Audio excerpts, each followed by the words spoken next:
If you ask me today what the root cause of all of our problems is, politics or otherwise, I would tell you without hesitation rising Christian nationalism. And lucky for us, the White House just decided to supercharge this with a brand new faith office because literally nothing says land of the free like handing more political power to religious extremists who think that the separation of church and state is just like a cute suggestion. Christian nationalism isn't just this like fringe problem, it's literally the ideological backbone of America's biggest crisis. Let me tell you why. Let's take failing democracy. So we are literally living through a government coup right now.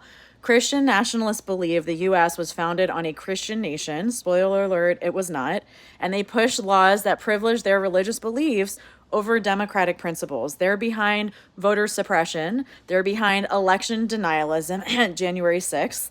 And they're behind the push to erode church-state separation because when democracy doesn't serve their interests, they would rather just dismantle the whole thing. Let's talk about racism. White Christian nationalism has long justified racial hierarchies from slavery to segregation to like last week's attacks on DEI programs. It's the same people screaming about biblical values who used to hold the Bible in one hand and a whip in the other. Now today, they push xenophobic immigration policies, they defend Confederate monuments, and they whitewash history in schools.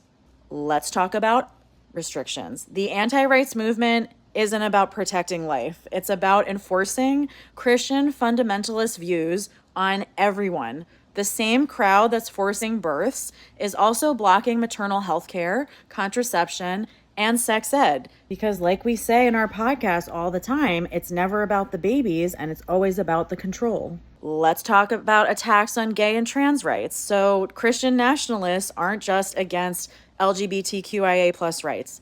They want to erase queer people from public life. They've fueled the Don't Say Gay laws, bans on gender affirming care, and attacks on marriage equality, all under this guise of religious freedom. But let's be real, their version of freedom is just the freedom to discriminate against others. And finally, pew pew culture and violence. Do you ever think about why the most religious conservatives are also the biggest pew pew fanatics? It's because Christian nationalism has fused faith with firearms. They're pushing this holy warrior mentality that justifies everything from the stand your ground laws to mass shooting apathy. So like pew-pews are guns will, but universal health care is just too radical for us, too radical for America. This new faith office has nothing to do with faith. It's all about control. And if history has taught us anything, it's that government-sponsored theocracy never ends well. So if you think that we've been on a roller coaster over the last couple of weeks, buckle up because this faith office is about to take us for a major ride.